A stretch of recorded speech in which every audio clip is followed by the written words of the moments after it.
मैं हूं सुमन कुमार और आप मेरे चैनल सुमन सर शिक्षा से लगातार जुड़े हुए हैं। आज मैं आपको बताऊंगा कि वे बहुत से बच्चे दुनिया में ऐसे हैं जो शारीरिक रूप से अपंग होते हैं। किसी को ठीक ढंग से दिखाई नहीं दे रही है, किसी के शरीर के ऊपर का हिस्सा ठीक ढंग से काम नहीं करता है, या किसी के शरीर के नीचे का हिस्सा काम नहीं कर पाता है, जो ठीक ढंग से बोल नहीं पाते हैं, या और बाकी बच्चों के जैसे उनका दिमाग तेज़ नहीं चल पाता है। लेकिन तब पर भी उनके जो माँ या पिता या उनके घर के किसी सदस्य ने उनके पीछे एक्स्ट्रा अपना समय खर्च किया, उसे हिम्मत दिया, और जिसके कारण वे जीवन में बहुत कुछ कर पाते हैं। इसके अलावा मैं आपको बताऊंगा कि आज मैंने बताया था कि मैं आपको बताऊंगा कि प्रेजेंट कंटिन्यूअस के जो एफर्मेटिव सेंटेंसेज होते हैं उनके ट्रांसलेशन आप कैसे करेंगे, इनके बारे में मैं आपको बताऊंगा। सबसे पहले मैं आपको बताना चाहता हूं कि हमारे देश के एक बड़े शोमैन थे सुभाष घई, जिनके कई सारे फिल्में हिट हुई है। तो उनसे एक बार पूछा गया, किसी पत्रकार ने पूछा कि आपने तो बहुत बड़ी बड़ी फिल्में बनाई है, लेकिन आपको अपनी बनाई सभी फिल्मों में से कौन सी फिल्म सबसे अच्छी लगती है? तो उन्होंने बताया कि देखिए, कोई भी जो फिल्म होता है वह किसी भी प्रोड्यूसर या डायरेक्टर का अपने बच्चे के समान होता है, और जैसे किसी भी माँ बाप का वह बच्चा सबसे ज़्यादा प्यारा होता है जो शारीरिक रूप से या किसी भी कारण से थोड़ा सा कमज़ोर हो जाता है, क्योंकि वह जानता है जो बच्चे नॉर्मल हैं वे तो किसी तरह से अपनी ज़िंदगी जी लेंगे, लेकिन मेरे जो बच्चे शारीरिक रूप से किसी कारण से कमज़ोर हैं, जो अपनी बाकी ज़िंदगी ठीक ढंग से नहीं जी पाएंगे, तो वो उनके प्रति विशेष लगाव उनका होता है। उसी तरह से मैंने जितनी भी फिल्में बनाई उसमें से मेरी जो फिल्में हिट या सुपर हिट हो गई, मुझे उनसे उतना लगाव नहीं है जितना कि लगाव मुझे अपनी उस फिल्म से है जिससे मुझे बहुत उम्मीदें थी। जैसी मेरी एक फिल्म थी गौतम गोविंदा, जिससे बहुत उम्मीदें थी, लेकिन वह फिल्म उम्मीद के मुताबिक चल नहीं पाई थी।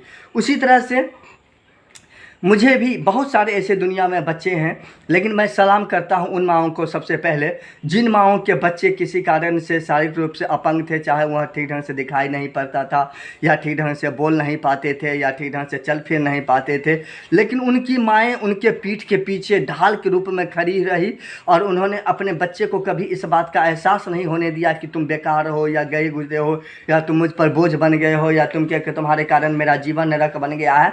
वह माँ अपने बाकी बच्चों के मुताबिक उस बच्चे पर ज़्यादा ध्यान देती है, और उसके पीछे समय खर्च करती है, अपना ऊर्जा खर्च करती है, और अपने उस बच्चे को भी बाकी बच्चों के जैसे ज़िंदगी जीने के लायक बनाती है।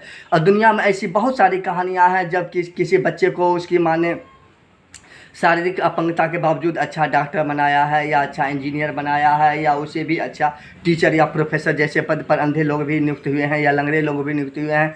आज बहुत बड़े बड़े लोग हैं जो संगीतज्ञ हैं, या बहुत बड़े गीतकार हैं जो शारीरिक रूप से किसी न किसी कारण से अपंग हैं। तो वे ऐसे ही नहीं हुए हैं, उनके पीछे उनकी माँ का ताकत है, उनके पिता का, या उनके भाई का, या उनकी बड़ी बहन ने ज़रूर उसके पीछे अपना समय खर्च किया है। तो मैं उन माँओं से एक ज़रूर विनती करना चाहूँगा कि अगर आपको भगवान की कृपा से अगर ऐसा कोई बच्चा हो गया है जो शारीरिक रूप से अपंग है या लाचार है, तो आप उसे दुत्कारें नहीं, उसे नकारें नहीं, या उनको अपना बोझ नहीं समझें, बल्कि आप उसके पीछे ढाल बन करके, उसके पीछे की ताकत बन कर खड़े रहें, तो आपका वह बच्चा भी बाकी बच्चों की तरह अच्छा जीवन जी सकेगा। लेकिन अगर आप ही उसे बेकार या नकारा समझने लगेंगे तो वह बच्चा फिर कहाँ जाएगा? कोई भी बच्चा अगर दुनिया में कहीं से भी थक हार जाता है तो वह अपनी माँ की गोद में जा कर के छुपता है, माँ के शरण में जाता है कि माँ देखो वह बच्चा मुझे परेशान कर रहा है। तो माँ उस बच्चे के पीछे जाती है कि चलो बताओ कि कौन तुम्हारा जो है सो परेशान कर रहा है, मैं उसके से लड़ूंगी। लेकिन जब आप ही अपने बच्चे को बेकार या नकारा समझने लगेंगी तो फिर वह बच्चा कहाँ जाएगा बताइए। इसीलिए आप कभी भी अपने बच्चे को नकारा या बेकार नहीं समझें, उसके पीछे शक्ति बन के खड़ी रहें, तो निश्चित रूप से आपका बच्चा भी आपके बाकी बच्चों की तरह अच्छा जीवन जी सकेगा। दोस्तों, अब लगातार आप मेरे चैनल के साथ बने रहें। मैं आप बताऊंगा कि प्रेजेंट कंटिन्यूअस में जो अफर्मेटिव सेंटेंसेज होते हैं उनके ट्रांसलेशन कैसे बनते हैं। तो सबसे पहले हिंदी वाक्यों में आप कैसे पहचानेंगे कि यह कंटिन्यूअस सेंटेंस है? तो ऐसे वाक्यों के क्रिया के अंत में रहा है, रहे हैं या रही है लगा रहता है।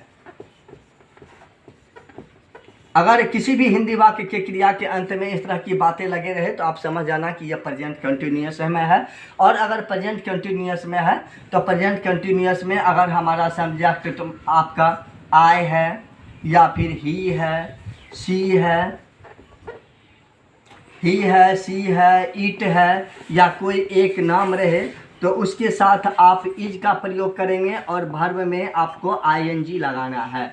उसके बाद अगर हमारा सब्जेक्ट वी है, यू है, दे है, या कोई भी प्लुरल सेंटेंस हो, जैसे डॉग्स हो, कैट्स हो, इस तरह की कोई बातें हैं, तो वहाँ पर आर लगाना है और प्लस वर्ब में आपको आईएनजी लगाना पड़ेगा। और अगर हमारा सब्जेक्ट आई हो तो वहाँ पर आपको एम लगाना है और वर्ब के साथ आपको आईएनजी लगाना होता है। जैसे हम लोग कहते हैं कि मैं खेल रहा हूँ, मैं खेल रहा हूँ, तो इसका इंग्लिश ट्रांसलेशन होता है I am playing, I am playing. उसी तरह से अगर होता है कि वह खेल रहा है, वह खेल रहा है, तो इसका इंग्लिश ट्रांसलेशन होता है ही इज प्लेइंग। उसी तरह अगर हम लोग कहते हैं कि हम लोग खेल रहे हैं, हम लोग खेल रहे हैं, तो इसका इंग्लिश ट्रांसलेशन होता है वी आर प्लेइंग। उसके बाद अगर हम लोग कहते हैं कि राम खेल रहा है, राम खेल रहा है, तो इसका इंग्लिश ट्रांसलेशन होता है राम इज प्लेइंग। उसी तरह से और भी बहुत सारे ऐसे ट्रांसलेशन हैं जहाँ जहाँ आपको सब्जेक्ट के रूप में ही रहे, सी रहे, ईट रहे, या कोई एक नाम रहे, या कुत्ता रहे, या बिल्ली रहे, या गाय रहे। जैसे कुत्ता भौंक रहा है, बिल्ली दूध पी रही है, गाय खाना खा रही है, या मेरी बहन नाच रही है। इस तरह के जो जितने भी ट्रांसलेशन होंगे उसमें आप वर्ब के सब्जेक्ट के बाद इज लगाएंगे और इज के बाद आपको वर्ब में आईएनजी लगाना है। और अगर हम लोग रहे, तुम लोग रहे, आप लोग रहे, वे लोग रहे, राम और मोहन रहे, सीता और गीता रहे, या इसी तरह के और प्लुरल सब्जेक्ट रहे, तो उसके साथ आप सब्जेक्ट के बाद आर लगाएंगे और उसके बाद वर्ब में आपको आईएनजी लगाना है। और उसके बाद अगर सिर्फ मैं एक ऐसा सब्जेक्ट है जहाँ पर आपको हर हाल में सब्जेक्ट के बाद एम लगाना है और तब उसके बाद वर्ब में आपको आईएनजी जोड़ना है। और इसी तरह से आप लगातार मेरे चैनल के साथ बने रहें। कल इसी तरह की मैं आपको दूसरी भी कहानियाँ सुनाऊंगा और साथ में मैं आपको बताऊंगा कि प्रेजेंट कंटिन्यूअस में अगर हमारा सेंटेंस निगेटिव रहे या इंट्रोगेटिव रहे तो आप उसको कैसे पहचानेंगे और फिर उसको क्या आप वर्ड ऑर्डर पर आपको उसको ट्रांसलेशन बनाना है। आप लगातार मेरे साथ बने रहें। आप लोगों का एक बार फिर से शुक्रिया, धन्यवाद।